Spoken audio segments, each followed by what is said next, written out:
You gave up a TV job to start a podcast in your basement.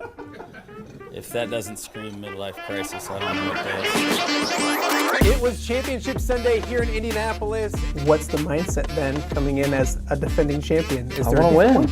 No, I want to win. The young lady over my shoulder, Caitlin Clark. Not the best looking guy, And I don't think anyone's going to sit here and say, Matt Randazzo was really good looking. What has this last month, 2 months, 3 months been like for you? It's an important fan base for the Fighting Illini, is it not? It is. He turned 69 years young last week. He looked good, Coach. Well, try it. Thank you.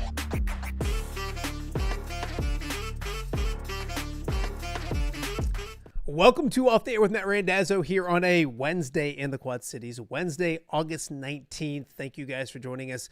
However you are checking out the show on whatever platform you're doing it on, we greatly appreciate it. It is hump day. It is Wednesday. We have a busy show once again to get to. I mentioned it's August 19th. That's a big day in the Randazzo household. It's not just a Wednesday. It's not just the day before school starts for some of my kids. One of my kids has his first day of high school today. But it's also my third son, Chase's 12th birthday. If you know Chase, you know he's awesome. He's such a great kid, sweet kid, smart kid, fun kid. If people know me, he's my favorite. Most days he's my favorite. But he's a great kid, and I joke. I love all my kids, but I want to wish Chase a happy birthday to start off the show. We're gonna party and celebrate this afternoon, this evening. That is for sure. Thank you guys for watching wherever you're watching on. If you're watching us on YouTube, we appreciate that. Thank you for doing that.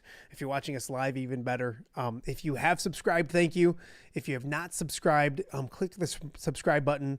It helps us out a ton. It's completely free. And we're working our way towards 2,000 subscribers before football season gets rocking and rolling for real. So excited about that. Thank you guys for doing what you're doing. If you're on YouTube, you want to get into the chat, we encourage that. It'd be a bunch of fun. So we have our everydayers in there. You can go in there, ask questions, compliments, complaints, anything you want to do, questions for guests. Do it right in the chat. It's a ton of fun as well. We are live on X. X has been very, very good to us, so we appreciate you guys if you're watching us on the X.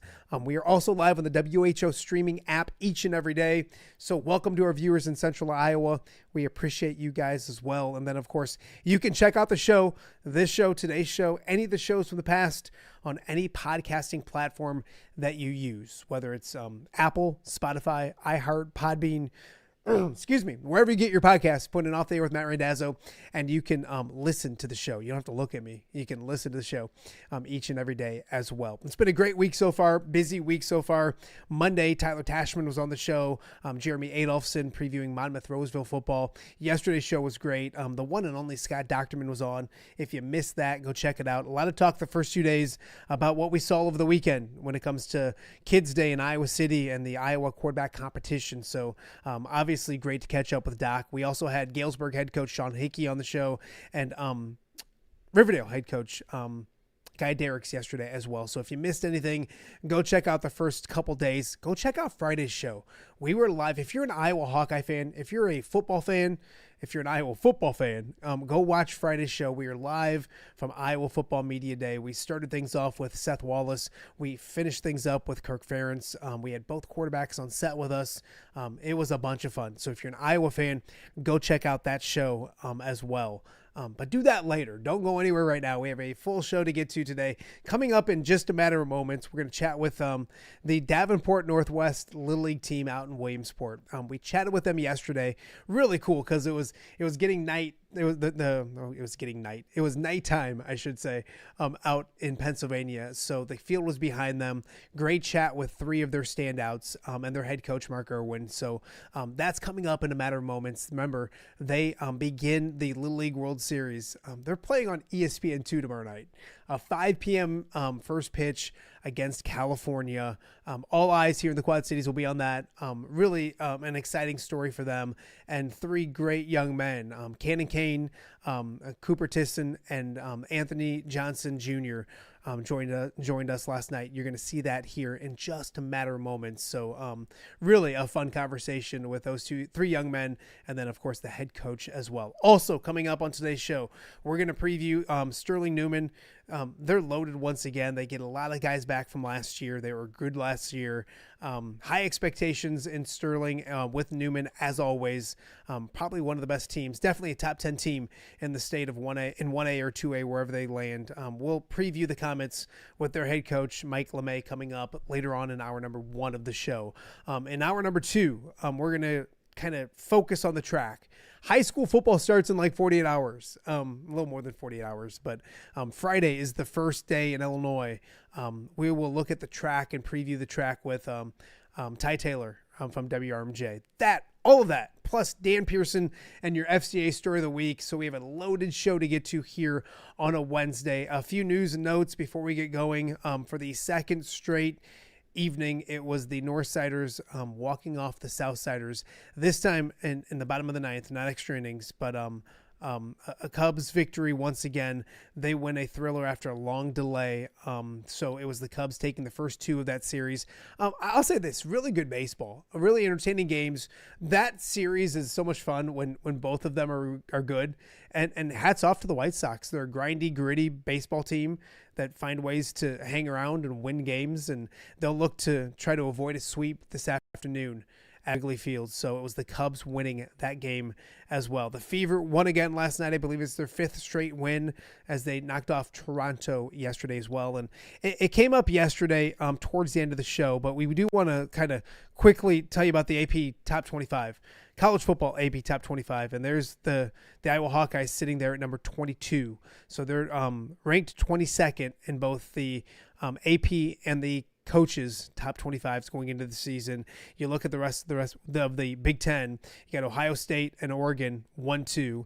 Indiana sits there at number 6 in the country, and then of course you look, and Iowa has that gauntlet, if you will, with at Michigan number 16, home against Ohio State number 1, and then at Washington coming up weeks 4 through 6 of the season. So Illinois just on the outside looking in of the AP Top 25 as well. So plenty of college football to talk about today, and of course the shows in the past. But we're going to start with some baseball, and this was a bunch of fun for me. They're really busy out there in Williamsport, but as everybody knows, the Davenport Northwest Little League team at the World Series for the first time in 20 years, 21 years, something like that. It's been a while for that organization and that team, and they're there. They dominated the state tournament. They went undefeated in the regionals as well, winning on a thrilling walk-off against Wisconsin in Indiana on Friday. And they went from Indiana right on their way to Williamsport. So it's been a crazy ride, and I've been talking with Coach and trying to line things up, and they're so busy. I just felt like a jerk trying to get them on the show, but we were able to touch base and connect yesterday. Had a great conversation with a trio of their players and their head coach, Mark Irwin, last night, and here it is for you right now on OTA. So joining us now from Williamsport, Pennsylvania, a good chunk of the Davenport Northwest Little Leaguers at the Little League World Series. We got head coach Mark Irwin, and then of course from left to right, Cooper Tisson, Anthony Johnson Jr., and of course Cannon Kane, all joining us and off there with Matt Randazzo. Guys, thank you so much for doing it. I know you guys have had a crazy couple weeks, and you have a big week ahead, so I appreciate the time. Coach, I'm going to start with you. You can see the lights behind you. You're at Williamsport at the Little League World Series. What goes through your mind when you look behind you and see where you're at? Yeah, it's a childhood dream of mine to be here, just to visit it. As a little leaguer growing up, would have loved to have played here. Didn't have that opportunity, so this is the next best option as a coach. Throughout this week, we've had practices where we walk right by this beautiful field behind us. We had our practice canceled here yesterday because of wet weather, but we're going to get the opportunity to play here Thursday night, 6 p.m. Eastern, 5 o'clock Central. So we're looking forward to that. It's just beautiful. Everything here is top of the line, everything you could imagine. Cooper, I know it was Coach's dream to get there. It's your dream to be there, and you're actually playing. What's this road there been like for you guys? And I want to go back to Indiana. What was it like, those moments, clinching to head to Williamsport? You guys did it in dramatic fashion. What was it like, those moments to get to Williamsport? Just giving it all, just keeping the confidence up and just playing with each other and together. AJ, you scored that game-winning walk-off run, I believe, to get there. I know it seems like probably forever ago. Does it seem like forever ago when that happened? And what goes through your mind when you cross home plate and you know you're heading to the Little League World Series? I mean, I feel like it happened yesterday. I mean, scoring that run, sliding into home, seeing the ball on the ground, knowing it's safe, just can't go through what's going on. And we're going to the World Series. Just so excited. Cannon, you guys didn't get to celebrate too long before you were on a bus heading to Pennsylvania, but what was the celebration like? We watched it. We saw you guys jumping around, going crazy on the field. What was it like on the field, and what was it like after the game to be with some guys you've gotten really close with and realize the dream come true? It was just really cool with my boys, and when we won that game, I was just so happy for my team that we were going to the World Series. And after the game, we were celebrating with our families. And yeah, we did well in that tournament. Yeah, no, absolutely. Coach, this team's a talented team, and you knew you could do certain things. When did you realize it was a Little League World Series type of team? Was there a moment? Was there a part of the summer? Was there a part of the tournament where you realized that this team, or did you know coming in that this could be something that these young men could accomplish? You know, at the beginning of the season, we had tryouts for our regular league, and I've seen a few of these guys, show their talents with their pitching arms and swings that I thought, hey, maybe if we put a group here together, we may have a chance to win districts. Once we got established through the season, talking to our other coaches that were going to be established with All-Stars, including myself, we set goals that, hey, let's make it to the regional and compete there, try to give ourselves an opportunity to be in the World Series. And now we've put that past, and now we're here, and we've got an opportunity with 20, including ourselves, 20 top teams in the world to go battle and play some baseball and try to conquer. Cooper, talk to me about what Coach is talking about. When did you guys realize as a team? And obviously, I know you guys are young. For old Coach next to you, a dream come true as you grew up wanting it. I mean, you're only 12 years old. When did you realize that this is something that you guys could accomplish and get to this week? The beginning of the tournament, that first game, when we won 13-0, and when I knew that we really had the pitching and our bats were hot, I knew that we had a really, really good chance of making it here. Absolutely. AJ, how about you? When did you know that this group of guys could do something special? And obviously you dominated the state tournament, played so well. Getting to Indiana, when did you realize that you guys probably were the best team in Indiana and at the regional that week? I mean, I feel like coming into that first game and beating South Dakota like that, I just felt like that would bring confidence to our whole team for the rest of the week, and just knowing we could keep winning. Cannon, you guys get the job done. How is your confidence right now? I mean, you're there. You're playing California on Thursday. The best, the coach just said, the best in the world are there. Y'all are pretty good too. Where are you guys at confidence-wise to stack up with some of the best of the best? We're really confident right now. We are ready for rest, and we're just ready to play some baseball finally. No, absolutely. Coach, what's this week been like? Obviously, you have to balance getting ready for a really good California team and playing baseball and practice and those type of things with also making sure that these young men are living the dream, because this is a dream. How has that balancing act been for you guys as you prepare for Thursday night? Yeah, it's been a challenge to get a lot of baseball time in. We have been able to get some practices in and hitting, but it's been pretty aggressive with the schedule. Day one, they bring us out here, and the boys get uniforms. They get geared up. We got some nice new Adidas uniforms and cleats. They've got Easton give them new bats and helmets and other stuff. Rawlings has given them gloves and arm guards and other stuff along the way. So then you go right on to ESPN, which they call the car wash. Then they start asking you questions and different things that they're going to probably put on the program. By then you're trying to figure out where to get a baseball schedule in. And we've got a couple assistants here. They call them uncles that help kind of build our schedule as the day goes. But even tomorrow, we've got like practice 8 a.m. and after that is opening day ceremonies. Then we've got another hitting later after lunch, and then we're going to try to watch one of the ball games or maybe two of the ball games here off and on as baseball starts here tomorrow. Cooper, what's been the best part of Williamsport so far? Swag, the stuff, the baseball, the scenery. What's been the favorite part of the week so far for you? Definitely the parade. There's thousands of people just throwing us balls and giving them back to them and signing autographs is just amazing. AJ, are you guys ready to play baseball? I mean, do you get to that point where this is all fun, but you wanna get there to do what you guys want to do, and let's play some baseball? How excited are you guys for Thursday?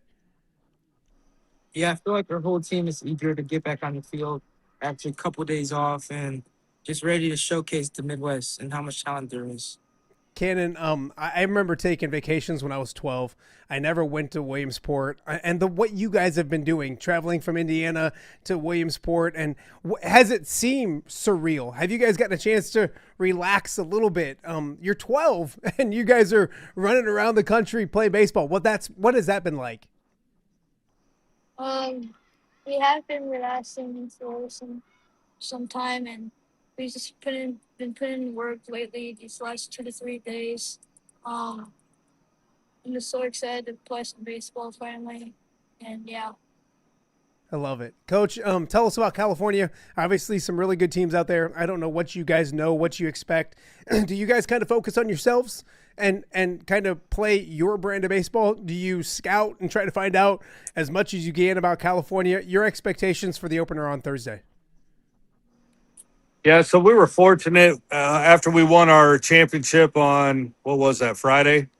Later that evening, California played Hawaii, so we did get a little bit of TV time to watch them. Haven't really, aggressively scouted and went through, each individual yet. But we were able to watch, see some highlights of some things to expect. They got a really talented team. But, in the end, we got to play our game. We've got to make our plays, have good at bats. But part of that will be determined on who we're facing. So, there's a little bit of scouting going on here until we play Thursday. Cooper, how nervous will you guys be on Thursday? Or will you be nervous at all? Take me through your thoughts, or do you know even what to expect when it comes to getting on that field for the first time on national TV come Thursday night? Yeah, we're gonna have all the confidence in the world. We know that if we play our game and we just know our boundaries, and if we hit well and play clean defense, we know that we'll be good. AJ, it feels like you guys aren't just there to play a few baseball games and go home. It feels like you have more work to be done. Kind of talk about that, because yes, it's great to be there, but you guys, I don't think, are just there for fun. You guys want to win some baseball games, don't you? Yeah, I feel like our team, I feel like we're coming in this tournament trying to win the whole thing, trying to be the best team in the whole world and show everybody that we got talent in Iowa.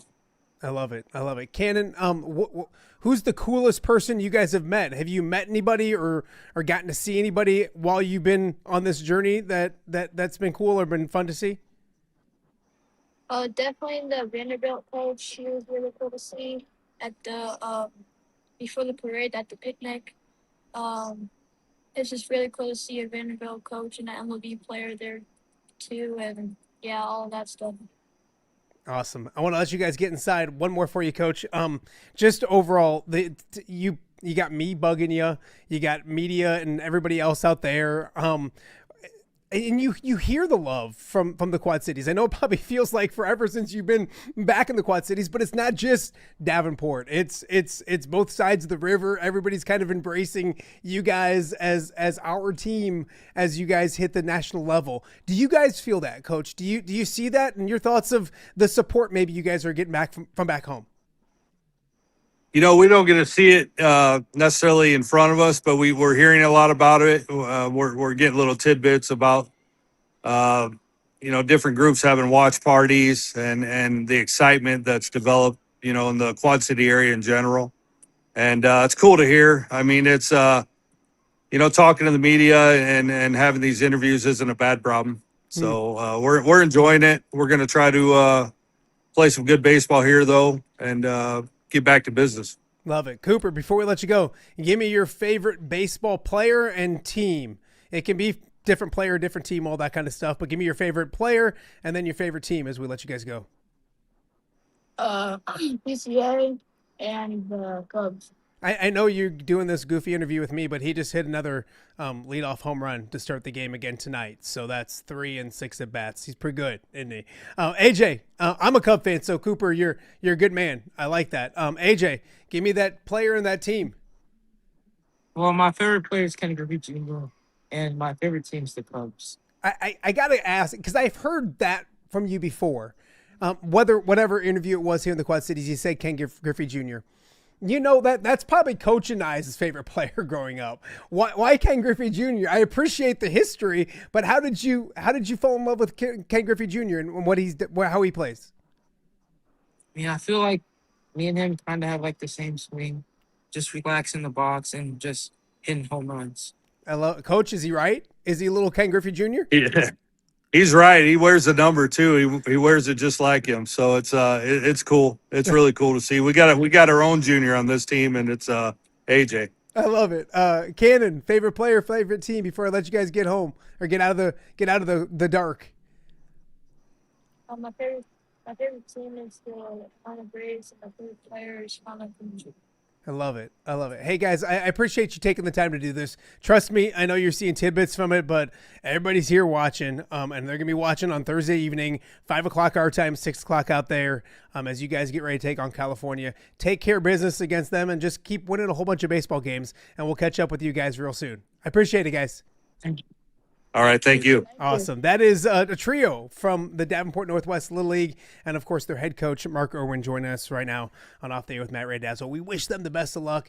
Game day cannot get here quick enough. We will see them on Thursday night, ESPN2 at 5 Central Time. We got a lot more to get to. You're watching OTA. It's a Wednesday right here in the Quad Cities. We'll be right back. For over 65 years, Linquist Ford has proudly served the Quad Cities. And they're just getting started. Looking for a new ride? Check out a healthy mix of new and quality pre-owned vehicles ready for you. Need service? Skip the waiting room. With free pickup and delivery and mobile service, they come to you. No delays, no hassle. From routine maintenance to a full-service collision repair shop, it's fast, friendly, reliable, and always transparent. Linquist Ford. Serving the Quad Cities since 1959. Experience the difference today. Hello, Crawford Company. You're not going to believe this. My air conditioning, plumbing, and electricity are all on the fritz at the same time. Well, lucky for you, we do all three. Hey, it's the Crawford guy. One call to Crawford can fix all your household problems. For heating and air conditioning, plumbing, and electrical, count on the experts at Crawford Company. Like me, the Crawford lady. And me, the Crawford guy. Bryant, whatever it takes. Hawkeye fans, football season is quickly approaching, and only one place can get you game day ready. The Black and Gold Shop is your official retailer of Iowa athletics. The largest selection of Hawkeye apparel, t-shirts, sweatshirts, hats, and more from top brands like Nike, Champion, and Under Armour. And your purchases directly help support Iowa athletics. So stop by one of their 3 great locations in the Quad Cities, Coralville, or West Des Moines. Or shop anytime at blackandgoldshop.com. The Black and Gold Shop, your official apparel provider of Iowa athletics. Welcome back to Off the Air with Matt Randazzo here on a Wednesday in the Quad Cities. We are about 48 hours away from the start of high school football and week 1 of the high school football season in Illinois. We've been getting through as many high school football previews as we can because the season starts early. It starts this week. I know that players are ready. I don't know if coaches are ready or not, but ready or not, here it comes. And we're going to continue our previews today with a trip to Sterling and check in on our good friend Mike LeMay at Sterling Newman High School. How are you, my friend? Are you 48 hours away? Are you good with that? Well, we got the fortunate thing is we get to play on Saturday, Yeah. so really it's 72. But who's counting? I think we're all ready to kick it off. I think as a coach, it's always nice to maybe have a little bit more time in prepping, but you can definitely tell the kids are itching to start playing the game. So, and I think I'm kind of going that direction. So everything's going well, and I'm excited. I think every year is kind of like that, where you want to not practice against yourselves and hit each other. You want to hit somebody different. But it was a different summer. So I'm going to ask you, I've asked all the other coaches. Obviously there's a change in the calendar and the way it looks, and the summer's being different and an earlier start. Has it been different for you? What's been the differences, or has it kind of just been the same thing, just a little bit earlier? Yeah, I think we adjusted really well. I think the tough thing was we took like a week off from the last Wednesday of July to, the start date on August 5th. And I think that was helpful, but it's always nice after a kind of a summer going at it. And then you want to give like a longer break. So it was kind of a little tougher, but, here we are. And, personally, I think it would have been nice to start, last Monday and have this be our week 0 scrimmage and kind of getting the legs fresh. But it is what it is, and we're rolling, and I think we're excited. So it's just a matter of trying to get, everybody on the same page and make sure that they're as fresh as they can be for the first game. So tell me about the Comets. Obviously a good season last year. You returned some familiar faces. You've got to replace familiar faces like every team this season. What have you seen so far, and what have you liked about this group? Yeah, I know it's been kind of the same thing, but we have a really large senior class, and they've been around the program for quite some time, and they've gotten a lot of reps, and we return a lot of those guys that contributed over the last couple of years, even back to when they were sophomores, and I'm excited to see them come full circle now as they start their senior year. And the other thing that's kind of underappreciated is you maintain a solid coaching staff too, and that's the thing is we got 10 of us, including myself. A couple guys that decided to move on. One which just had his 4th kid, and Coach Magnifici. So I'm hoping once he kind of gets back on track of being through the process of dealing with the infant, he can get back on there. But with the coaches and all these players, I can't say enough of where we're at and just the way they've led and trying to get them to keep taking that next step forward and hopefully making this that player-led team. So there's a lot of them coming back. Yeah, the obvious name that's thrown out there, especially at running back, is Matt Blackert and Rylan Alvarado. And but again, like Renner Roserin's coming in at quarterback, but he played varsity football the last 2 years and started for us last year. And we got plenty of other guys that can help contribute in that way. So you mentioned those seniors, and I think any high school football program loves to be able to rely on their seniors. What is that like? Because it's a day and age of high school football where you'll see some sophomores, you'll see a freshman, those type of things. With numbers and high school football the way it is, you play maybe younger in your career. What is it like to have such an experienced and big senior class to rely on, not just the on the field stuff, but maybe the off the field stuff as well, and how you prepare and those types of things? Yeah, I mean, it makes a big difference. Even this morning I was talking to our custodian, Mr. Wood, and he's just like, man, the locker room looks cleaner than I can remember, so just the way they're handling that stuff and duties of taking care of the locker room and all that is really refreshing. They're caught up to speed, and they're taking ownership of making sure all the little things are done. And it definitely makes a big impact on the field when they can go ahead and, bring these younger guys along and helping them, get to that point. So I think we're in a good spot with this group, and I'm excited to finally get to playing games and seeing what it's like actually being in the season. So Mike LeMay, head coach at Newman, joining us on Off the Air with Matt Randazzo. Coach, you look at it and you mentioned the names coming back. Tell me about this offense. Obviously, we're used to calling Evan Bushman's name. I'm sure you're used to seeing him run out there. There is a difference at quarterback, a guy that's got experience on the football field. Take me through this offense. The running backs are back. I know you guys like your guys up front. How does it look come Saturday at home against Sterling? Yeah, I think I'm very pleased on where we're at. I think Evan, the last 3 years did a phenomenal job, and we tried to play. I'm more of that coach, and talking to our offensive coordinator, Coach Repass, just trying to get those guys to maximize their potential. And last several years, we were opening things up because Evan could throw the ball really well, and he was very accurate. And this year, Renner comes in and adds a different dynamic in being able to run the ball. And I think that's a really solid thing. And I think we can do a lot more of that quarterback run game. And he still is a very good passer. And we got great guys on the outside that have returned, and we're really sure-handed, and John Rousey and Tyson Williams and any guys that we can throw in the slot. Like Parker Stroman had some huge catches for us last year and running out of there. And I'm looking for us to be a really physical, fast team, but also be able to, spread the field when needed, and I think we can get in and out of stuff seamlessly at this point. And that was the focus over the offseason, is that's what we did.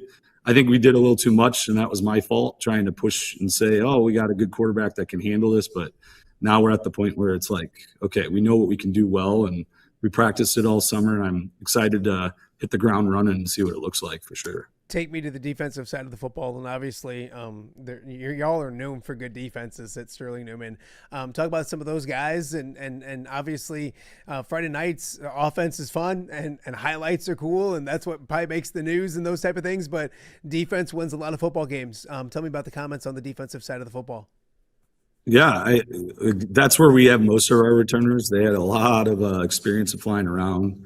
I feel like we're a very fast defense, and there's times in practices where it shows when we have one of those really, good practices as a team D, and it's like everyone's just swarming to the ball. And when you're kind of going through it, you're like, okay, this could be pretty elite if these guys keep playing at that level. And Matthew Murray is back in both the sides of the trenches, and he's pretty much an anchor in the middle. And then we've added Danny Welty to the D line, and he was a guy that got a lot of plays on offense last year at the H-back position, but kind of cemented himself at the D line. And back in the linebacker position, Matt Blackert's back, Jackson Graham's back, Tyson Williams. We're adding a sophomore, now junior, Tim Plote in the inside with Riley Mason. And in the back end, you got Parker Stroman back again at corner. Ryland played all those reps at the corner, and he's going to be able to be in the middle a little bit more. And and Aiden Gutierrez is jumping in there, and he played a lot last year. So it's refreshing to have a lot of those guys back, and when they know what they're doing, it looks exactly what we'd expect. And Coach Paposi, our defense coordinator, man, he wears it on there. He's always just harping at them. It's not good enough. It's not good enough. And I'm right with them and supporting that. And it's fun to see them going when they're at full tilt. So. No, absolutely. I want to talk personal level for you. Obviously, played at Newman. You're back there as the head coach, and not a new guy anymore. You've been there for several years. It's game week at Sterling Newman High School, and you're walking around the halls as the head football coach. Does that ever, do you ever sit back and go, this is kind of cool? This is something I don't know if young me would have thought I would have been doing, or did you know when you were a sophomore or junior that maybe someday you'd be doing the same thing? Is it surreal ever for you to be doing what you get to do? Yeah, I think so. It's weird because even we had our first 2 days of school, and I'm talking to these kids. It wasn't too long ago. Well, it was. I'm having my 20th class reunion this year, so thinking 20 years of being removed from high school is kind of crazy. But telling them, I'm like, man, I was just sitting in these desks, and you're walking around, and it's kind of like it's weird because I used to walk around school, in between class periods, and you'd see Coach Paposi and you'd see the other coaches, and you'd be like, oh man, what are they thinking? Are we going to have a good practice or not? And you can kind of see that lingering a little bit with these guys. And I don't know, it's fun though to be able to see the guys and talk to them every day and just kind of get a gauge on how they're feeling with the school starting back up. But it's definitely, it's refreshing to be back. I know I was really excited to get back and really get football started and starting to play games, but it's even better when they're back in the school and you can kind of see them in their own element, and they're excited for a really good year, and the academics and just the school life in general. And I think we've done a lot of stuff at Newman to kind of bring that along. So I don't know, it is a little bit surreal thinking back to my time here, and now walking around and kind of engaging with the students a lot in class, out of class. And I don't know, just that buzz around it makes it a lot more fun too. So 20 years, Coach? Jeez. I thought you were a young buck. Man, I know. Well, you can see these gray hairs in the beard starting to come through. So I love it. I love it. Hey, Coach, I want to talk to you about the TRAC because it's a really good conference. We're going to have Ty Taylor on here in a little bit to kind of preview week one. And you could look at it as a whole, or you could just go right to your division. And it's always intriguing every year when you got yourselves Rock Ridge. I think Riverdale's going to be really good. Erie Prophetstown's a good football team, and you go on and on. Can you look big picture at this conference? And it's good every year. Your thoughts on the league as a whole as you guys get ready to kick things off?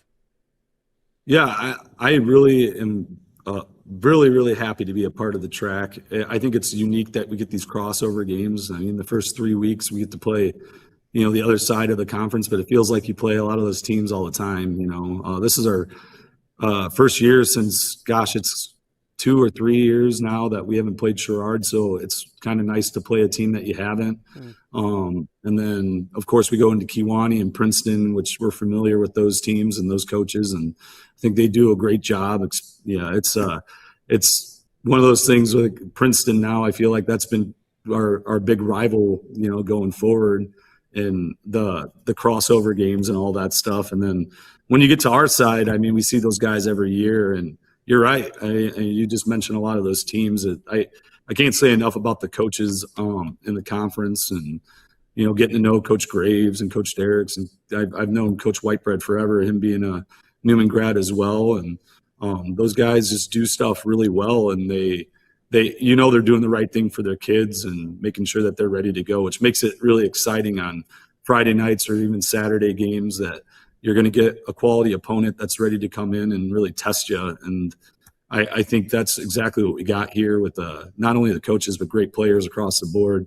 I will say the cool thing about it too is the more I talk to like our kids, they've reached out and they talk to these other kids on the other teams, which is, crazy now with the, cell phone and social media and all that stuff. You see who they follow. And it wasn't quite like that when I was playing, but it's nice and refreshing to see that they're building those relationships within the TRAC, and they know the other kids on the teams, and it's all really good. I think we got a really solid conference. So yeah, it's crazy. I always tell my kids when I was, and I'm really old. If you're old, I'm really old. But I remember like I played Little League in Milan. I went to Alleman. I knew Alleman kids, and nowadays with travel sports, I look at my sons. I'm like, gosh, they got friends all over. And when we go to a different game or a different city, it's like, oh, this kid or that kid. So that is a cool thing. Maybe one of the good things about youth sports is that, and travel sports, there's a few bad things about travel sports, but we won't get into all that. There's some good things about them as well, and that's one of them. Coach LeMay joining us on Off the Air with Matt Randazzo. Yesterday we had Guy Derricks on the show, and he brought up the Shriners. And I know you coached in that as well. And I just think it's cool because you look and you had like Morrissey was down there, Welch was down there, Furlong, yourself, Derricks. I'm going to miss a few along the way, and I don't want to miss any, but it shows what kind of coaches we have in our area. And I know that you don't go against the Western Big Six and Morrissey and Welch and those guys, but you know them, and obviously getting to know Coach Derricks a little more as well. What was that experience like this past summer? And obviously a great cause, but it kind of says a little bit about what we have going on up here. I think about coaching, some really good coaching in our area as well. Yeah, I mean, going back to the beginning of it, Mike Morrissey, he got a hold of me and asked, hey, do you want to coach in the Shrine game? And I jumped all over that as soon as I could. And as long as my wife was all right with me being gone for a week, that was a little tough ask. But nonetheless, we were down there and felt honored to be a part of that. I can remember back to when I was a senior that summer, I got a chance to play in it. It's just such a great experience. And then being around those coaches, I going back to my time at Sterling, I coached against Welch and Morrissey, and I got to know Furlong now with us doing the joint practices, and those guys are all quality dudes, and they just they know how to coach their guys, and it's fun to kind of pick their brains. And you talk a lot about football most of the time when you're down there, and then you get to know those other guys on more of a personal level, which makes it that much more meaningful. And no, certainly for a guy that I go against every year, and Coach Derricks, I didn't really know them that well. And then we're talking about our families and our past experiences and stuff. And you're like, wow, man, I feel like I could sit here and just hang out with Guy all the time, and that's really awesome to be able to have that experience. And he's a great individual. And we had a lot of fun getting to know each other and hang out. And I'm excited for the next time we see each other, which will probably be week 7, and be able to kind of yuck it up a little bit before we start playing a game. But yeah, it was phenomenal. And all those other coaches that were down there, especially the ones I was able to coach with, yeah, it's just building a fraternity of coaches. And that's just unique that the game of football allows for that to happen, and that there's so many connections to be made. And, I got to meet the coach that I just played our last game against, and Tanner Benedict down at El Paso Gridley. And we were kind of going back and forth talking about our game. And I'm like, man, I hope I get to see you again. Hopefully we can do a little better this time around. But yeah, all those guys were phenomenal. It was just an amazing experience. Awesome. So. Coach, I'm going to let you go. I got a couple more quick ones for you. The last footballish one is the end of the calendar. We talked about the beginning in the summer and how different it is. Things are different at the other side. I think like if you win a couple games in August, you could clinch a playoff spot probably. It's a little different. Do you talk to your kids about the end of the season and how it may look, and bye weeks if that's what you guys are close to, or do you just let it one game at a time, and as that stuff comes along they'll kind of explain the newness and the differentness of high school football in Illinois right now? Yeah, to be honest with you, we haven't really talked much about that. I mean, a little bit here and there, like just trying to explain to the kids like this is the new format. I think a lot of them are in the know on it, and when we get to that point, if we have a bye week, we'll structure stuff for what's best for our team. You never know if it's going to be injuries at that point. Do we need to scale back? We don't know who we're going to be playing, but I think we would have a good understanding, and hopefully getting to that point would be nice. But I think the focus that we kind of lost sight on was what's in front of us, and I've been using the word present with our kids and just staying in the present, like experiencing practice for what it is and making sure that these guys are focused on the task at hand. And I think the season, once it gets started, it seems like the end is so far away, but it just goes so fast. And, it's very cliche, but before you know it, week 1's going to be over and you only got 8 guaranteed games left. And then you're a third of the way through the season, 2/3 and so forth. So I every moment from team dinners to practice to just competition, all the fun stuff that we do, I just want them to really soak that up and not worry about what's later if we're fortunate to make it to that spot. So I think they're kind of holding on to that, and we'll kind of adjust and make sure we're aware of what our goals are when we get to that point. So, Coach, before I let you go, what's the most fun you had this summer outside of football? It can't be football related. What's the most fun you did this summer?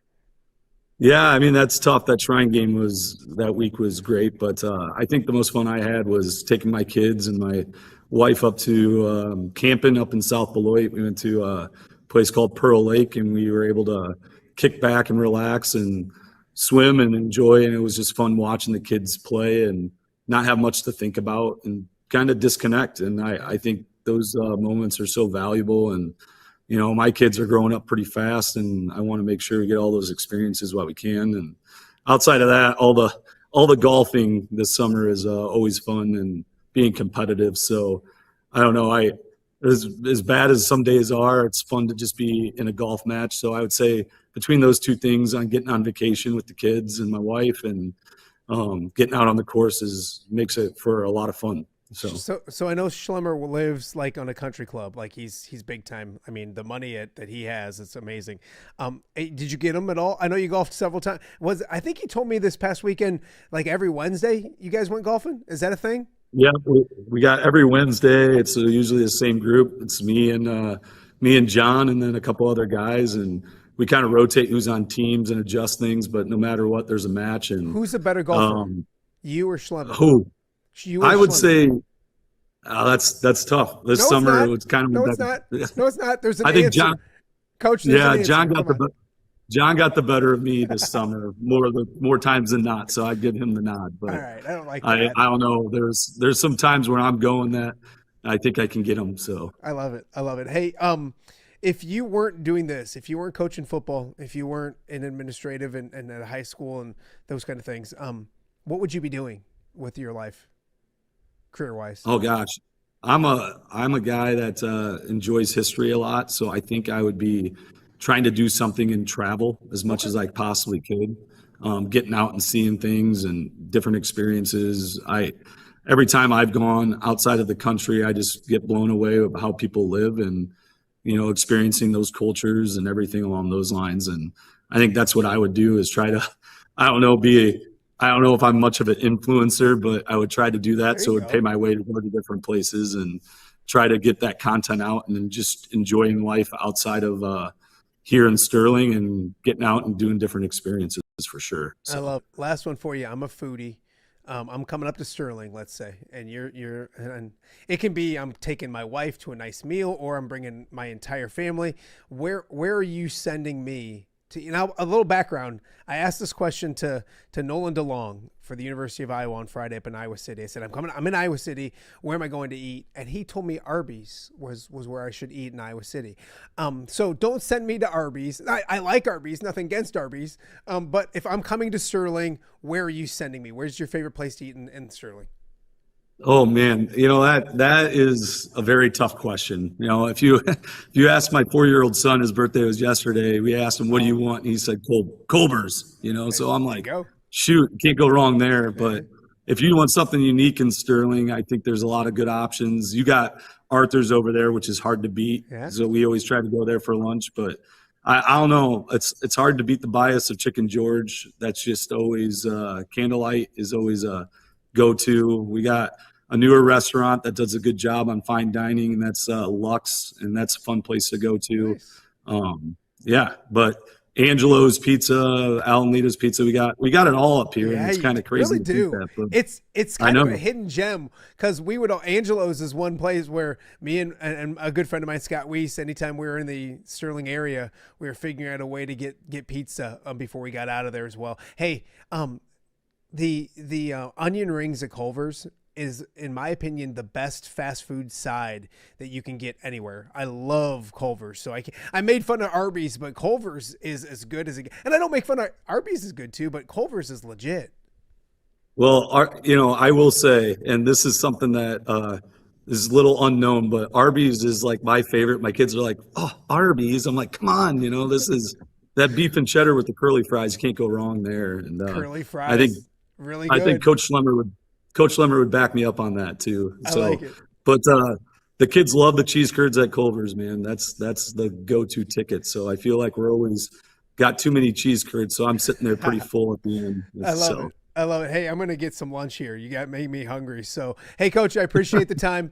Best of luck Saturday against Sherrard. Best of luck the rest of the way. Thank you for the effort. I think it's Justin. We got to give Justin a shout out. Yeah, right? We got to give Justin a shout out for sure. I got to get my phone updated. Yeah, me and him, and we couldn't figure anything out, but we made it work.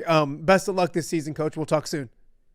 Awesome. Thank you so much for the opportunity to be on here, and keep doing what you're doing, and looking forward to the season. So I appreciate it. That is head coach Mike LeMay over at Sterling Newman High School. Yeah, it always looks smooth, but it's never always as smooth as it looks when it comes to electronics, to technology for me as well. We got more to get to. After the break, we're going to talk about the entire track. We're going to preview week 1 of the track with a good friend of ours. He's back once again, Ty Taylor from WRMJ, and much more right after this. All right, be honest. Are you craving Hungry Hobo again? You know, that fresh sliced meat piled high on those amazing sandwiches, hot off the grill chicken and steak with all those delicious toppings, the biggest and best selection of baked potatoes, or simply some waffle fries dipped in cheese. Well, now that Quad City favorite is even easier to get. Download the Hungry Hobo app today. Order ahead, skip the line, and earn rewards all at the same time. There's Double Points Monday and exclusive specials as well. With 12 locations in the Quad City area, it's Hungry Hobo. Now even easier to find, but still hard to resist. Rafferty Funeral Home, dedicated to serving families in the Quad Cities since 2007. Hi, welcome. Yeah, come on in. An experienced staff plans each service to reflect the unique life and legacy of your loved one. Rafferty Funeral Home is proud to serve our community with dignity, respect, and compassion, helping you to celebrate your traditions and lasting memories no matter your faith, culture, or budget. Rafferty Funeral Home in Moline. Call today to discuss pre-arrangements.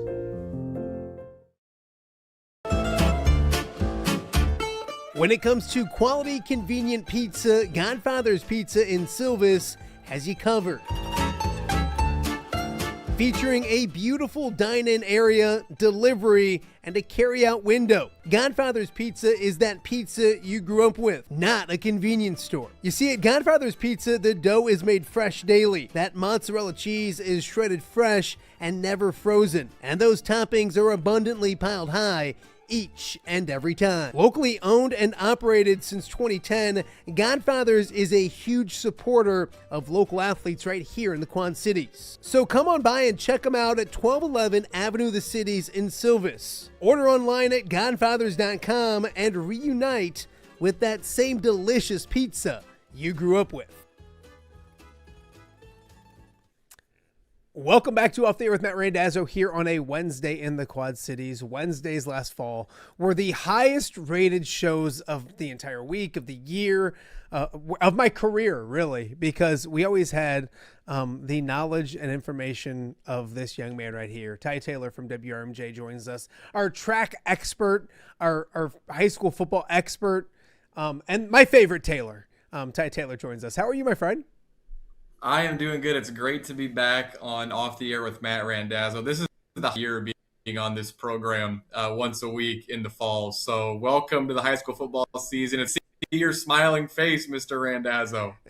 I'm just excited to stop talking about like storylines and start talking about games, and that's what we get to do. We get to talk about, but I will big picture real quick. I think the track last year, everybody was really excited to see what happened in it. I thought it was really good going in. It ended up being a really good season. Your thoughts going into this season? I know that the two divisions, I think the Rock is really intriguing. Mississippi's intriguing as well. Is it as good as it was last year? Is it yet to be seen? Your thoughts, I guess, on as a whole of what this conference might look like. Yeah, I think with high school football, especially for me, it's kind of hard to really use in week one. At least my expectation this year is I think that it's a lot more open maybe in terms of the conference championship races, especially on the side. I feel like, this year there's 3 or maybe even 4 teams that will vie for the conference championship, where I think the last couple of years we've kind of pinpointed 2 teams that could do so.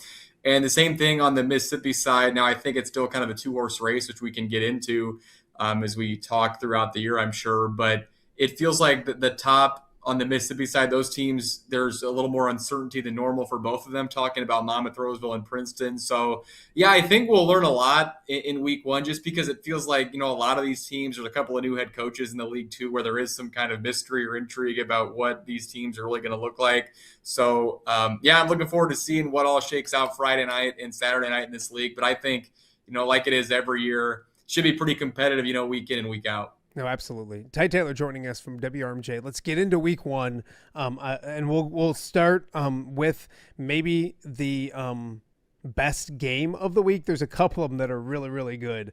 We'll start with Princeton and Riverdale. I always lead Brian Stocking if you can, and Brian Stocking has Riverdale 9-0 this season, and I talked with Kai Derricks about it, and he wants to embrace high expectations. I don't know if he wants Brian telling everybody they're going to beat everybody, but I think Riverdale's going to be really good. They get a Friday night showdown against Princeton, who's younger this year. I've got the utmost respect for Coach Pearson and everything he does. I love that matchup on a Friday night. Your thoughts on Princeton and Riverdale to kick things off? Yeah, it'll, I think, tell a lot about where both teams are at. Like you said, Princeton is just a class program ever since Ryan Pearson took over. They've been so good, year over year. I know the last 2 years they've come up short in terms of like conference championships, but they had to run like 7 years in a row before that, where they were the champions on that side of the league. So They're young, maybe the youngest team they've had in a while. I know their senior class isn't super big, so there are, some sophomores they're going to be relying on pretty heavily. They have to replace a lot of production, especially in terms of just like rushing yardage from what they had a year ago. But then on the other side, like Riverdale brings back so much. Really, I think it just is kind of the two running backs they lost from last year. But outside of that, like every other kid who produced a lot for them is back. And I know this is a kind of, to me at least, this is the year where it feels like this is the best team they've had in a long time, and kind of the year they've been building to with the senior group they have. I know defensively they have, I think, 8 or 9 starters back. Offensively, a lot of playmakers back as well, including their quarterback. So it feels like for Riverdale, it's a real opportunity for kind of a statement win. You know, they had some nice wins last year, but they didn't have any to the effect of beating a program like Princeton. And to get to play at home in week 1 is a great opportunity for them. And like Stocking, saying they're going to go 9-0. I don't know if I want to go that far yet, but I really do think that this is a team that has a chance to win a conference championship, has a chance to make a deep playoff run. And that they're a team too where the momentum and just the kind of vibe continues to go in the right direction. And I'm really excited to see what they're able to do this season. You have to give, their coaching staff and their kids and Coach Jerick's especially so much credit from where he's taken that program. I mean, we talk about it all the time with them having to cancel a varsity season just 4 years ago to where they are now. They're a team that has, I think, high expectations. I'm expecting a lot out of them, and man, that'd be a big win for them if they can pull it off on Friday night. No, absolutely. And we had a guy on yesterday, and I completely agree. Like you look and you say, hey, they lost like 2,400 yards in their backfield last year, but all those guys are there up front. They love their running backs. And you mentioned defensively, they bring like 8-9 starters back from last season. So it is, and we go back and you remember it well, like they didn't play varsity football. I went back and looked like maybe 2022. I can't remember exactly, but it was, and to do what they've done and kind of slowly rebuild and like, hey, they're not just back to playing football. They're back to winning football games. Has been fun to watch. So I'm excited about what Riverdale. It's hard this year, man. You've suckered me into doing the WRMJ picks with Mitch and Greg and Stockpiles in it and everybody else, yourself. Yeah. This was one of the, like, I get your text and I'm like, that's the first game on there. And I'm like, Princeton's just so good and so well coached, and Riverdale I'm sold on. So I agree with you. It's a great opportunity for Riverdale to make a week 1 statement and kind of show people that, the hype is real and that this is a really good football team as well. Another really good game, Monmouth Roseville and Erie Prophetstown. We had Jeremy on earlier this week as well. I got in trouble once last year for picking against Monmouth Roseville. I'll never do it again. And they, same thing. They returned some guys that they have to replace a lot. And I really like Erie Prophetstown. I really like what they're doing. I really like the guys they bring back. That's a tough game as well when it comes to crossover games in week number 1. Yeah, that feels like a toss-up, and I think with Monmouth Roseville, they've had such a good run the last handful of seasons. I mean, being a 3A quarterfinalist last year, I mean, that is really hard to do with some of the teams you have to compete with in the North bracket in Class 3A. But yeah, I mean, they lost Nick Houston, who was an all-stater at running back and linebacker, and then, pretty much their whole offensive line that started last year is gone too. Now they've had great depth at that spot, the last handful of seasons. So I'm sure there are kids who are, ready to fill those spots, but it is a little bit of an unknown, as weird as it is to say, with Monmouth Roseville up front, just because the last few seasons, like, that's been the strength, and that's the strength that they have. They've been able to kind of build a culture of winning, though, which I think does mean a lot in high school football, where even though a lot of those kids maybe are coming into new spots, I mean, they've been around a really successful program that the last 3 or 4 years when they've been in high school. They do have 2 of probably the best running backs in the conference back, Landon Montroy, who rushed for over 1,000 yards last year, Lars Bergeron, who's a great athlete for them as well. Defensively, it's kind of a similar story where they do have a lot of production to replace, but I just really do kind of trust Coach Adolphson and that program with what they've proven the last handful of seasons. Erie Prophetstown, it's interesting because like I was just saying with Monmouth Roseville, it feels like the last few years you knew that up front they were the better team pretty much every game they played. Well, maybe in week one, I don't want to necessarily say that Erie Provincetown's the better team, but they're more proven with what they have up front. I think they have 4 offensive linemen back. 2 of them were all conference kids a year ago. And Erie Provincetown has a 1,000-yard rusher back in Tristan Hovey. So this feels like a game that maybe if you just look at how the teams played last year, maybe you'd say, oh, there's a clear favorite here. But I think this is a very evenly matched game and a real chance for Erie Provincetown to get out on the right foot because they're a team I think that has a chance to compete along with Riverdale, Rockridge, and Newman on the Rock side. And this would be a really great first step. I know it doesn't count in terms of the conference standings, but it'd be kind of a turn your head type win for Erie Provincetown if they can knock off Monmouth Roseville in week one. A lot easier said than done. I expect Monmouth Roseville to be very good again this season. But like you said, I agree. This feels like a game that is kind of a toss-up going in. And along with the Princeton-Riverdale result, I'm going to be really interested to see what the score is in this game and kind of how it plays out because this is another game that I've kind of gone back and forth with in terms of who I think is going to win. So, I think those games we've talked about so far are kind of the 2 most interesting at the top of the conference at least. And there's just always so much, for me at least, fun going into week one because you don't really know what to expect. So, those 2 games should be, highlights.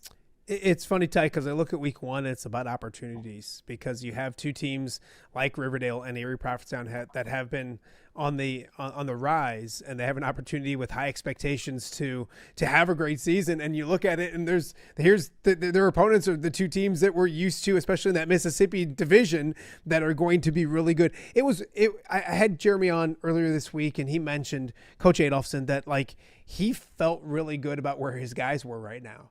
And I'm not saying that like Jeremy's pessimistic or anything, but to hear a head coach say he really likes where they're at. And you mentioned they lost all those, they just pounded on people last year. They just lined up and pounded on people, and to have different guys doing it, it's going to be interesting to see. If I just pick wise, I did Monmouth Roseville just so that they don't yell at me. I'm all about making people happy. So I'll have to deal with it at Erie Provincetown, but we'll see if they can get the job done come Friday night as well. Closer to where I'm at, Rock Ridge, they got this quarterback that seems to be pretty good. I don't know if he sticks with it. I think he can be okay. Cullen Schweigen. I don't know if you had heard of him or not, but he's pretty good. Rock Ridge. He's still in school. Yeah. It's like a different college rule. I have the 5 for 5 in college. I think Cullen's on the 10 for 10 plan. I feel like he's definitely one of those kids. I always joke that if I got a dime for every time I said his name on TV, then I would be able to retire. He's definitely in the mix with that as well. With that being said, Rock Ridge does lose some from last year. They have high expectations once again. Anytime you start with the best player in the conference at the most important position in the conference, it's probably a good foundation to start with. They host Kewanee. Your thoughts on their opening matchup against the Boilermakers? Yeah, Rockridge is interesting because, like you said, the top of their roster is great. And you mentioned Schweigen, and he's, undoubtedly the best player in this conference. And in my opinion, he's the best quarterback in small school football in the state. In my 1A, 2A, it'd be hard for me to find somebody who's a better player and just kind of natural athlete than him. I think he scored 94 career touchdowns in 3 years. He started every game since week one of his freshman season. Thomas Howard's running back, another senior, is back over 1,000 yards rushing last year. He's been a great producer for them on both sides of the ball. A couple of receivers back, Chase Wheatley and Wyatt Osborne. But then outside of that, it's new pretty much everywhere else. I think they have 2 offensive line starters back. Their defense lost just a ton of kids who have played for years for them on that side of the ball. So there are high expectations for Rock Ridge. I think, though, maybe people who don't follow as closely, it's not as certain of a rest of the roster as you're used to with them. I do think the ceiling is really high for this team, but early on, it's going to be important for them to kind of, I think, figure out those spots along the offensive line and fortify those, and then just find, where kids are going to slide in on defense. Schweigen is a kid who started playing defense last year, and they were able to kind of get him out of games when they got up by a couple of scores because they had the depth to do so. This year, they're not going to be able to do that. He's going to have to play pretty much every snap on defense. To Sowards, who I mentioned, his role is going to expand on defense. He's going to be relied upon more. I don't think they necessarily have the depth they've had in the last few years. Probably a lot of kids going to be playing both ways for them. But just with the top-end talent they have on their roster, I mean, they have the chance, again, to have a special year. They won a conference championship a year ago, won 10 games, were 10-0 until they got beat in the second round. That's kind of been the hump for them, is getting over the second round the last couple of seasons, close losses the last 2 years in that round of the playoffs. But with the game against Kewanee, they struggled mightily last year. They were 0-9, but bring back pretty much everybody from that team. I think Rockridge, though, has to be a heavy favorite in that game and a chance for them. You don't want to say, ease the kids into, the new role on the varsity team, but it is kind of a softer landing that you can hope for, soft-ish landing, I guess, just because it's not like you're playing Princeton or Monmouth Roseville or Newman in week one. You're playing a team who was 0-9 last year. I think when I talked to Coach Graves last week, they're expecting to have a freshman starting on the offensive line. So that's a big jump from playing junior high football to playing at the varsity level. So for me, it's more about kind of the role players, the complementary pieces of their roster, because that's going to be the difference. You know what you're going to get out of the top end for them. But I think that the postseason run for them, how long it goes, kind of depends on how those kids are able to progress throughout the season. Though I do like with that, there's chance for this team to really, get better and better and better as the year progresses. No, absolutely. You look at it too, and Kewanee was 0-9. But everybody I talked to, and I even was excited to who do they have in the opener? Let's end this losing streak. And then I saw it was a trip to Rockridge. I was like, well, maybe that might wait. And Rockridge is my pick, but I do think all of those players last year got such valuable experience that I think Kewanee will be markedly improved this year. I don't know if they're going on the road week one and beating a Rockridge, but it should be an interesting season for the Boilermakers, because I do think they'll be much improved this season as well. We talked with Mike LeMay. They wait till Saturday. Sherrard and Newman, a new head coach at Sherrard. We got the Newman side. They're loaded. They're really good. Their senior class is awesome. More of the same with Newman. Sherrard goes there on Saturday, new head coach, new look. Carter Brown's playing college football. Your thoughts on that game, and even the Tigers as they get ready for a new era there? Yeah, so for the second part of your question first, it's interesting, and I've talked about this a lot with Sherrard when we've kind of been previewing this season with various people, and on Sportsline here at WRMJ as well. Their numbers are low. I mean, they've got, I think, 30 or 31 kids out right now. I think 12 of them are freshmen. It's a new head coach, like you said, so it's kind of a fresh start for the program. For them this year is all about building for the future, I think, because there hasn't been a lot of success historically. Sherrard, I think it's been 14 or 15 years since they've been a playoff team. They only have 5 seniors out for football this season, so it's a really young roster, and it's a really challenging game for them to play right off the bat, going to play Newman, who I think is pretty much a consensus top 10 team in 1A or 2A, whichever they end up being pulled in. But there is, I think, some optimism. I really like talking to Zach Weigel, who's the new Sherrard head coach. He understands that maybe this year it isn't all about wins and losses for Sherrard. He's been really kind of hands-on with that JV group. I know at Sherrard they're excited about the freshman class they have. It's a pretty big number of kids and a pretty talented group of kids with some promise from everything I've heard from people over there. So important for them to be able to play throughout the season. I think really important for them to play JV games. They've only played 2 or 3 JV games combined the last 2 seasons at Sherrard, and that just really hurts trying to keep kids out year over year. So, for Sherrard, like I said, it's all about making sure you can play those games on Monday night with those young kids to try to start building those numbers back up in the program. Newman, of course, a really heavy favorite in this game. So much back. Their top 2 running backs, Matthew Blackford or Rylan Alvarado. Like you said, you talked to Coach LeMay today. He knows a lot more about his team than I do. But they're just such a great program, no matter who the head coach is, no matter who's playing. It's Newman football, right? You know what to expect. They're going to be hard to beat. They're going to be well coached. They're going to play hard.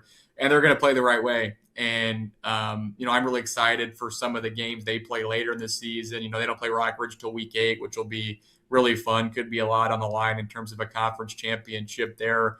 I know they play Princeton coming up as well. But yeah, for Newman, I know their defense, a lot of their kids are back again this season too on that side of the ball. New quarterback for them this year, which is maybe a little bit of a question mark early on. But for me, this is a team that definitely will be in the conference championship contention. And I think, again, a team that wouldn't be all that surprising if they win a playoff game, win multiple playoff games this year. They'll be there playing in late October, early November. For week 1 for them, like I said, a pretty heavy favorite in that game with Rockridge. But there are high expectations, I think, internally and definitely externally too. I think this team will be one of the best, if not, maybe the best overall team in the conference. They'll have a chance to prove that with some of the games later in the season. But it's Newman, right? It's just what they are year over year. No, wasn't it the coaches picked Newman and the media picked Rockridge or vice versa? I believe so, yes.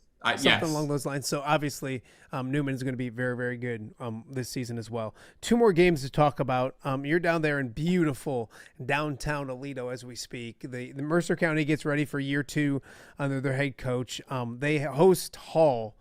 I think with a rebuilding Mercer County team, you look at the change in the calendar and the structure of high school football, and I think it says a lot about what maybe they could do. Some of these teams that are rebuilding that don't know what they'll be like, and they play in a conference like the TRAC, you start looking at the schedule and you're like, yikes. But if you start looking and saying, hey, we can get a game here, a game there, and get better, it's not unheard of to make the playoffs for any team. Mercer County, year 2, they welcome Hall. I don't know a lot about Hall. I don't know a ton about Mercer County. I know that they want to find out a lot on Friday nights about themselves. Your thoughts on that game? Intriguing game. I don't know if it's the best game on the slate, maybe the most intriguing game on the slate. Yeah, I think a really evenly matched game. Now, it's interesting you say that because Mercer County and Hall, when you look at them coming into the season, it's like the two teams are just looking in a mirror, basically. They both have, a head coach in the second year. Mercer County was 2-7 last year. Hall was 3-6. Both are trying to get back to the playoffs for the first time in a number of seasons. Both programs graduated a ton of seniors last year that played a lot of snaps. Hall had 18 graduate. I think Mercer County had 12 or 13. Mercer County, 3 starters back on offense. I think 2 on defense. Hall has 4 starters back on both sides of the ball. So there's a lot of unknown with both of these teams coming in. And I think it's a huge game for both teams. At the expanded playoffs this year in Illinois, you only have to win 3 games to guarantee yourself a playoff spot, pretty much. Some teams that win 2 games will get in. Now, I've told people that I think in terms of the teams in this conference, the most that the expanded playoffs help to me is Mercer County because their schedule is brutal. After week 1, I think in a row it goes Princeton, Monmouth, Roseville, Rockridge, Newman, Riverdale, Erie, Prophetstown, then Orion, and then Sherrard in week 9. So, if there was if it was the previous model where they had to win 5 games to get into the playoffs, it was going to be really hard to see them doing that just with that grinder they have coming up. But when you talk about, needing 3, maybe 2 wins, this game for Mercer County week 1 feels paramount for them if they want to play into week 10 this season. It's similar for Hall too. Both teams recently haven't had a lot of win-loss success, and it just always feels better to be 1-0 than 0-1, especially with, the schedules both teams have still to come. So, yes, while maybe it's not the game that is the most high profile, to me, this could be the most evenly matched game in the conference potentially coming into week 1 with what we know about Mercer County and Hall. So I'll be there for that one. I'm really looking forward to it. It should be competitive and good and a really important game for both teams, as weird as it is to say that in week 1. I feel like Brian Stocking. It's a huge game in week 1. But those get even bigger. And I hate the fact that stockpile is more relevant with that because they do. You don't get, if you need 2 or 3, if you can, this is one. I go back to last year. Was it Mercer County Sherrard? And didn't Mercer County win? And then you go back later in the year when Sherrard got healthy and started playing better football, you kind of look back at one of those games at the beginning of the season. You're like, man, if we got this one, maybe they are a 5-win team. And now even when the standards lessen to 2 or 3, like it's a huge game down at beautiful George Pratt Memorial Stadium. Is that a field or whatever they call it? Field. It's not a stadium per se, but it sounds better, doesn't it? It does. Stadium sounds better. Stadium too. It's got the hill, kind of the half bowl. Quit diminishing your alma mater stadium. It's a stadium. It's a huge stadium. I love it. One of the best small school football venues in the state is George Pratt Memorial, especially in the area. If you've never been to a game in Aledo, it is great. It's a great place to watch a high school game. No, it is. It's fantastic. One more on the track to talk about. Another one that I had trouble flipping a coin and figuring out. I know Mendota was 2-7 last year. They return a lot. I think they're better. I think they're excited about what they have. I don't know enough to know about anything about Orion. I love the people out there. Awesome people. Coach McLean was great. Really enjoyed chatting with him when he got the job, and then of course at the other bar that you stood us up and were too good to show up to. But that's besides the point. I don't want to get into that. So really like and think. I mean, he sold me. He's confident. He's excited about what they're doing in Orion. I just don't know anything about. It's the first time in 17 years, 18 years. Chip Filler's not the head coach at Orion. So what do you know about Orion? What do you think of this game? It's I believe it's at Orion, Mendota at Orion. Yeah.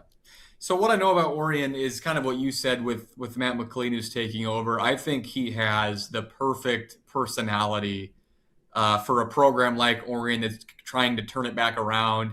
I know they've struggled with numbers the last few years. Their numbers are way up. 46 kids out for football, which at Orion the last couple of years, that is a gigantic number for Orion. I mean, a couple of years ago, they had 21 kids, and I think outwardly we were questioning if they were going to be able to get through the season that year. They did, but 46 is a big number, and they only have 7 seniors. So they have a lot of, younger kids out.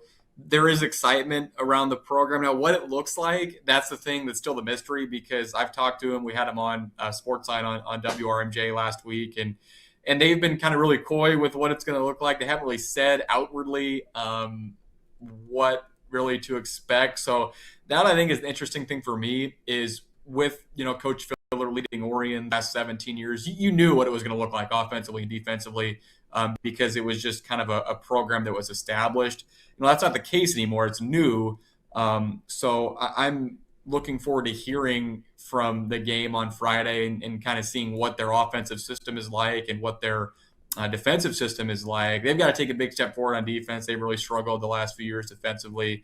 It sounds like a sophomore quarterback is going to take over for them. Blake Arnold is the kid's name. Coach McLean, when I talked to him, really, really high on his capabilities and his potential taking over. Orion does have a lot to replace offensively with Cale Filler and Owen Voorhees from last year. But, I was over at one of their practices, when we did the preview with Coach McLean and just kind of seeing what their kids look like and just the vibe around the program. To me, it gave, not that I didn't have any confidence in them, but it gave me more confidence in them, just kind of seeing how the kids look, the numbers they have out. And it just feels like there's excitement going into week 1 and definitely a winnable game. The schedule works out for them well, trying to build some positive mojo with, Mendota, Sherrard, and Hall the first 3 weeks. While those aren't like automatic wins, they're some of the more winnable games in the conference this year for Orion. So a chance for them really to kind of maybe stack 2 or 3 wins early and build some positive momentum going into the more difficult portion of their schedule when they get into week 4. No, absolutely. It should be. I didn't know what to pick on that one. And I'm mad that I think I'm not mad. I think I went with Mendota. What did you pick? Do you know, are those out yet? I don't want to. They're not out yet. They come out on Friday morning, but also you picked Orion. You texted me Orion unless you want to change it. I haven't. No, I don't. Did I pick Orion? That's awesome. It was really late at night. No, that's awesome. I that's what I want. Yes. Did you pick Orion? Speaking of those picks, can I tell you a funny story? Yeah, absolutely. So I asked you and Brian Stocking to join us this year, along with Greg Armstrong, Mitch Stormer, and my dad, and then me, of course. So there's 6 of us. And when I texted Stocking, he replied, and he wanted to know if he needed to send scores and like a reasoning for his pick. I wanted to say yes. You should have. Because I want to see how long his Have you ever gotten a score prediction from him? They don't make any sense. No, he sent me score predictions for all the games anyway. He's like a 7-year-old that he'll be like, I think the final score will be like 42 or like 43 to like 11. And you're like, how do you get to the scores that you get to? Yeah. Like, you know how you do like 7, 14, 21, 24. Like there's obvious football scores. Stockpile, he just comes up with the weirdest, like, how do you get to 11? And he'll be like, well, there'll be a safety or there'll be a 2 point. Yeah. And it's just like, bless his heart. My favorite is one of the scores he sent me again, which I told him I didn't need the scores, but he sent them anyway. And if Stocking's watching this, which I'm sure he will be, please keep sending me the scores because I want to see what they are. But my favorite one here is 26-22. Yep. That's my point. Thank you. That's my point. It's like, how do you get to that? Why not this? Why not 28-24? Which is way more realistic. Like it's a 4-point game. 21, yeah. Like that's, if you want a 4-point game in the 20s, how about 28-24? Oh boy. Yeah. Which game was that? Orion and Mendota. So what he doesn't know is that if I do better this year than Brian Stocking, he's going to shave his head on Off the Air with Matt Randazzo. That'll be great. And you know, the thing I don't like about Stocking here is he spoiled all his picks because he always said publicly to anyone who will listen, Riverdale's going to be 9-0, so we know who he's picking in their games every week. He is extremely biased. We should do the special Stocking picks where it's Riverdale and then all the Davenport public schools each week. What's his pick for score wise? Obviously Riverdale's winning. What's the Riverdale score? 34-14. Ooh, he likes the Rams. He likes the Rams a lot.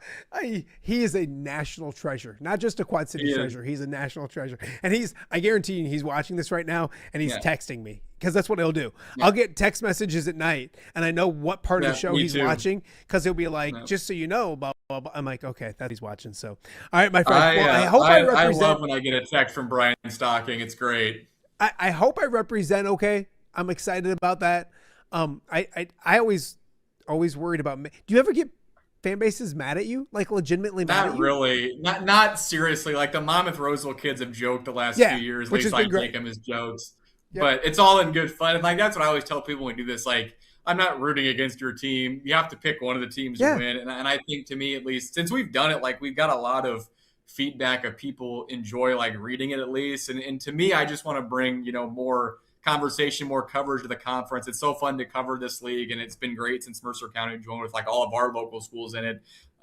So yeah, I mean that's the goal. It obviously isn't like I really don't care who wins. I'm one of those guys. I want everybody to have fun. It's high school football. That's what it's about. But it's a fun exercise to do. And I will say, getting both Matt Randazzo and Brian Stocking to do something under the WRMJ umbrella next year, like, right now I've been telling people, I feel like the Dodgers, like I'm just pretty much signing anybody I want to and they're agreeing to do it. And next year I'm setting my sights on one of the other members of the Quad Cities Media Mount Rushmore. I've got 2 of the 4. Next year I'm trying to get Paula Sands.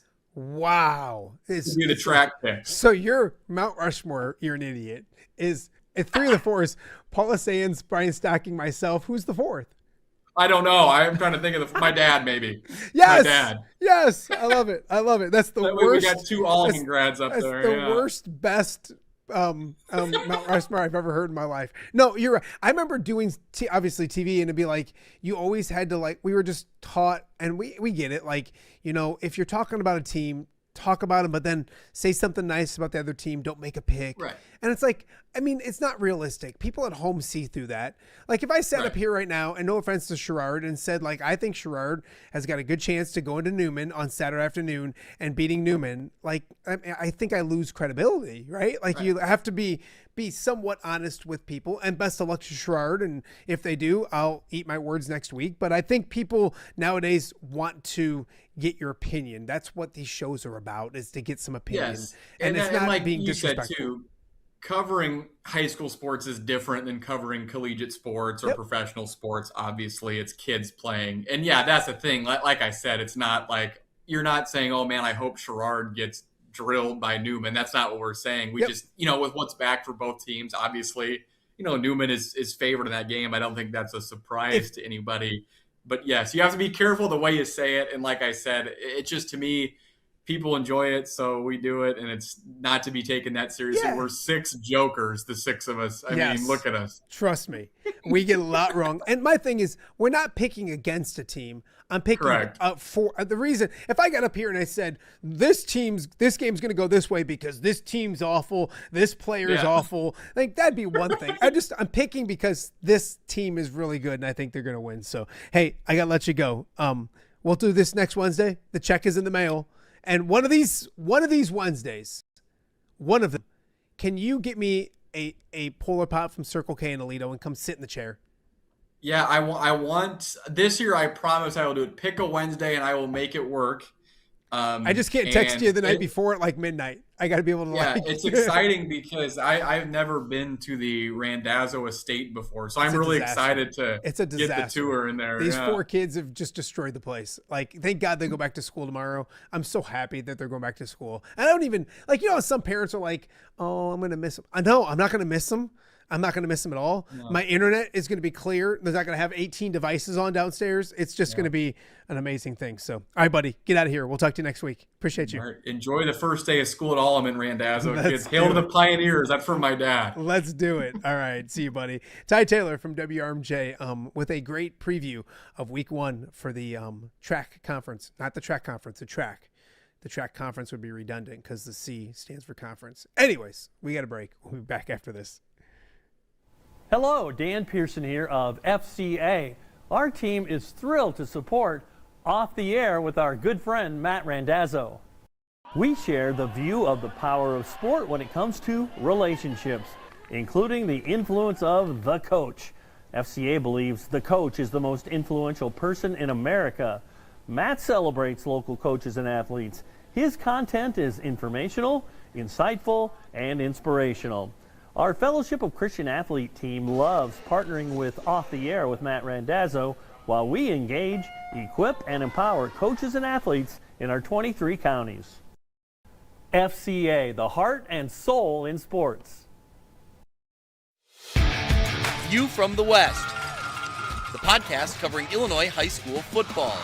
It's going to be a hard-hitting game. It's going to be great football. Weekly analysis and reaction from around the western side of the state of Illinois. This is the game we had circled when the year started. Follow along on YouTube and subscribe wherever you listen to podcasts. It's big-time football out there tonight, and I know we can play big-time football. View from the West. We got you covered.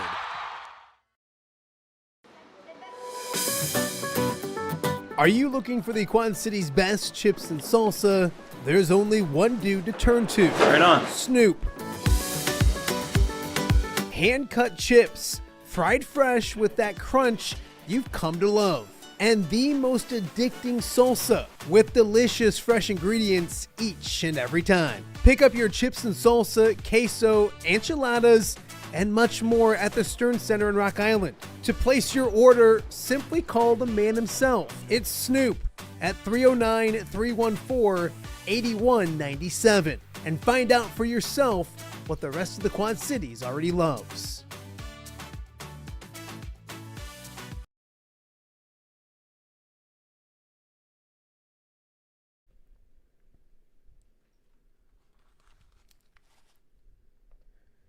Welcome back to Off the Air with Matt Randazzo here on a Wednesday in the Quad Cities. Wednesday, August 19th, Chase Randazzo's birthday.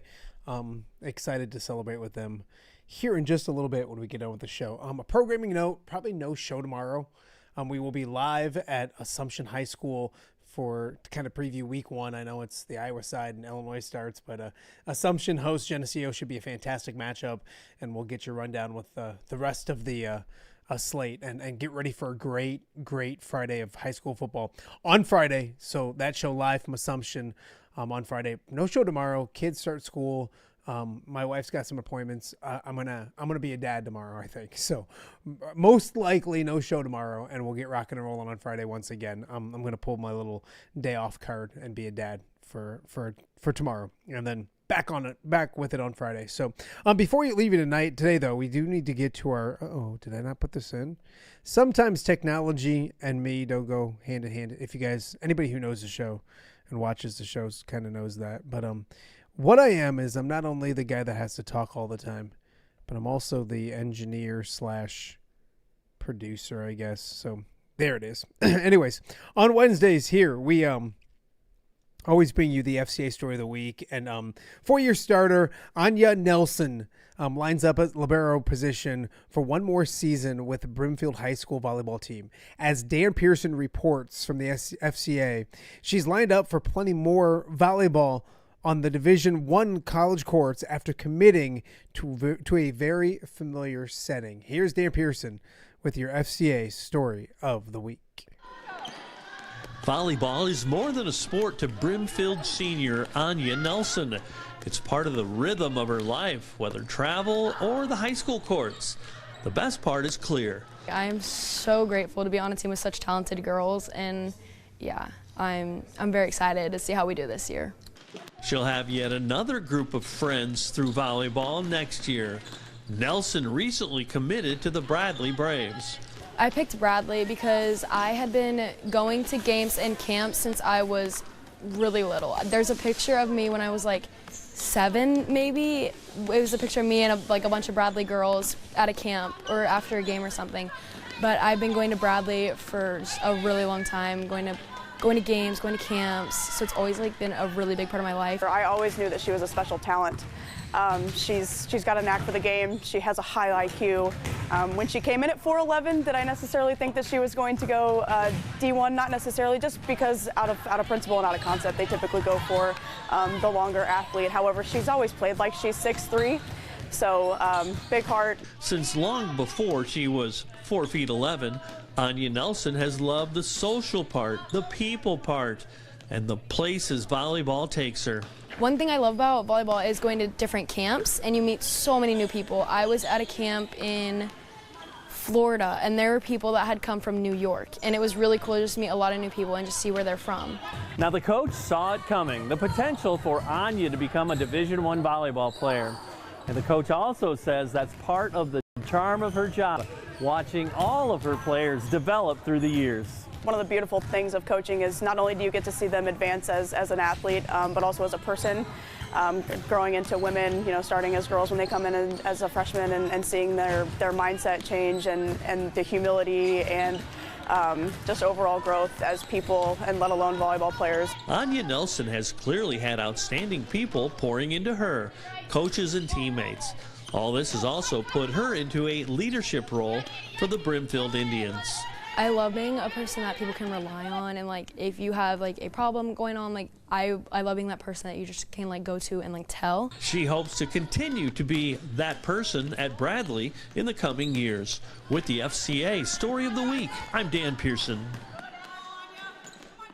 Thank you so much, Dan, for that story of the week from FCA. Nelson also starred on Brimfield's sectional championship softball team this past spring as well. Of course, you can check out all of Dan Pearson's stories of the week right here on OTA every Wednesday, and also you can check them out on WQAD on Sunday nights and Tuesdays during their 11 a.m.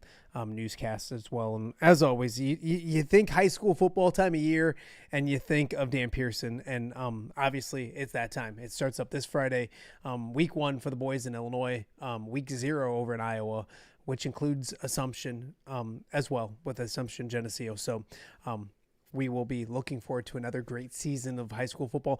Dan Pearson will be in the mix when it comes to all of that as well. I want to thank everybody for watching today's show. A busy show, a fun show. We started things off with a great conversation with 3 of the standout players for the Davenport Northwest Little League team and their head coach, Mark Irwin. They will hit the diamond tomorrow, Thursday evening, 5 p.m., on ESPN2. I know that the rest of the nation will be watching, but the Quad City's very excited for those young men as well. So if you missed that interview, a 15 minutes of fun. Go back and check it out. We also had Newman's Mike LeMay and a preview with Newman. We also talked with Ty Taylor about the TRAC and kind of looked ahead to actual football. No more coach speak. actual football this week, Friday night, and the track should be a very interesting Friday night, as it always is. That, of course, thank you to Dan Pearson for that FCA Story of the Week. Most importantly, thank you for watching. We appreciate it. Thank you to our sponsors that allow us to do this goofy little show each and every day. If you missed anything from this week, go back and check it out. Again, if you're an Iowa fan, a college football fan in general, thousands of you guys have watched Friday's show from Iowa City. It's well worth the watch. Thank you again to the University of Iowa for allowing me to set up my goofy little set and do my show from Iowa Football Media Day. It was a bunch of fun. So, and thank you guys again for watching. We will see you guys back here most likely Friday. Keep an eye out for tomorrow, but if I'm an honest man, I'm telling you, we're probably taking tomorrow off to get some stuff done around here, and we will be back at you live on Friday from Davenport Assumption as we take OTA on the road. Thanks again so much for watching. We'll see you guys real soon.